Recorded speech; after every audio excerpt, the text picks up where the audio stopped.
যশোরের খাজুরা এলাকার মৃতপ্রায় চিত্রা নদীতে ঠেলা জাল দিয়ে মাছ শিকার করার এক সাধারণ পদ্ধতি। অনেকের মাছ ধরতে আবার অনেকের মাছ ধরা দেখতে বেশি ভালো লাগে, তবে এটা এক ধরনের শখ। নদী থেকে মাছ ধরাও তেমনি এক ধরনের শখ। যশোরের খাজুরা এলাকার মৃতপ্রায় এই চিত্রা নদী থেকে ঠেলা জাল দিয়ে মাছ শিকারের ভিডিওতে সকলকে সুস্বাগত জানাই। কিভাবে এই ঠেলা জাল দিয়ে মাছ ধরা যায় এবং কি কি মাছ পাওয়া গেল সবই আজ ভিডিওটিতে দেখাতে চলেছি। চলছে শীত মৌসুম। এই মৌসুমে এই চিত্রা নদীতে জলের উচ্চতা একদমই কম থাকে। নদীর মাঝে থাকে হাঁটু সমান জল, আর মূল নদীর উপরিভাগে অর্থাৎ নদীর চরে থাকে আরো কম পরিমাণে জল।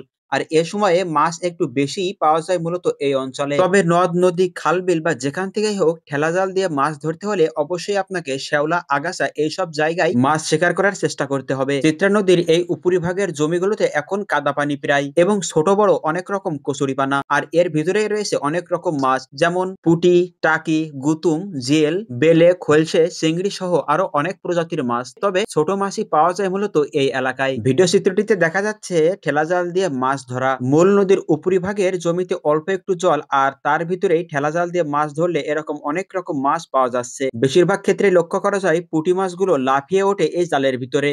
এগুলো দেখতেও যেন আলাদা রকম শান্তি লাগে। যারা মাছ শিকার করতে যায় বা মাছ শিকার করা দেখে, ঠিক সেই মুহূর্তে যদি কোনো একটা মাছ ধরা পড়ে তাহলে সত্যি সেটা দেখতে অনেক বেশি আনন্দ লাগে। ঠেলা জালটি মূলত তিন কোণাকৃতির হয়, যার এক কোণা ধরে অপর প্রান্ত কাদার সাথে রেখে নিচে করে একটু ঠেলা দেওয়া হয়। একটু দূর পর্যন্ত শক্তি প্রয়োগ করে সেটা দূরে নিয়ে যাওয়া হয় এবং তারপর ওঠানো হয়। যেহেতু এটা নদীর চর, আর এই কারণে ঠিক এই জায়গায় কাদা পানির পরিমাণই বেশি। বিশেষ করে কাদা পানিতে ঠিক এইভাবে ঠেলা জাল ঠেলতে হয়, তাহলে এই মাছ পাওয়ার সম্ভাবনা থাকে বেশি। যেহেতু জালে জলের থেকে কাদার পরিমাণ বেশি হয়, আর এ কারণে এটা ধরে ঠিক এভাবে ঝাঁকানো হয়। ঝাঁকানো হলে মূলত কাদাগুলো জলের সাথে মিশিয়ে নিচে চলে যায়, আর উপরে শ্যাওলা, আগাছা এবং মাছ আটকা পড়ে থাকে। ঠেলা জাল ছাড়াও পাশাপাশি পাতা জাল বা কারেন্ট জাল দিয়েও কিন্তু অনেক রকম মাছ শিকার করা যায়। ঠেলা জাল ঠেলতে হলে একটু পরিশ্রম হয় বটে, তবে ঠেলা জালে একটা আনন্দ আছে অন্যরকম। ঠেলা জালের এক প্রান্তে কাদার ভিতরে এবং অন্য প্রান্তে একটু কাদার সাথে নিচ করে একটু শক্তি প্রয়োগ করে সামনে একটু ঠেললেই সেখানে আটকা পড়তে পারে ঠিক এরকম মাছ। বর্তমানের এই মৌসুমে নদীর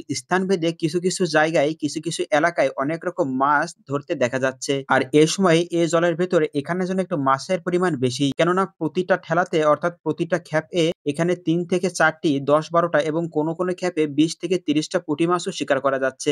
নদী থেকে মাছ শিকার করা সত্যিই এক আনন্দের ব্যাপার। আর এই ভিডিওটি ছিল যশোর জেলার বাগারপাড়া উপজেলার খাজুরা এলাকার মৃতপ্রায় চিত্রা নদী থেকে মাছ শিকারের ভিডিওটি। নদী থেকে মাছ শিকার করা এবং পুকুর বা জলাশয় থেকে মাছ শিকার করার আনন্দ কিন্তু দুইটা দুই রকম। তবে শখের বশে নদী থেকে মাছ ধরতে হলে অবশ্যই আপনাকে শীতের ঠান্ডা জলকে উপেক্ষা করতেই হবে। যা হোক, ঠেলা জাল ছাড়াও বিভিন্ন রকমের জাল দিয়ে মাছ শিকার করা যায়। যা হোক, ঠেলা জাল নিয়ে মাছ ধরার ভিডিওটি আজকে এ পর্যন্তই। ভিডিওটি সম্পূর্ণ দেখার জন্য ধন্যবাদ।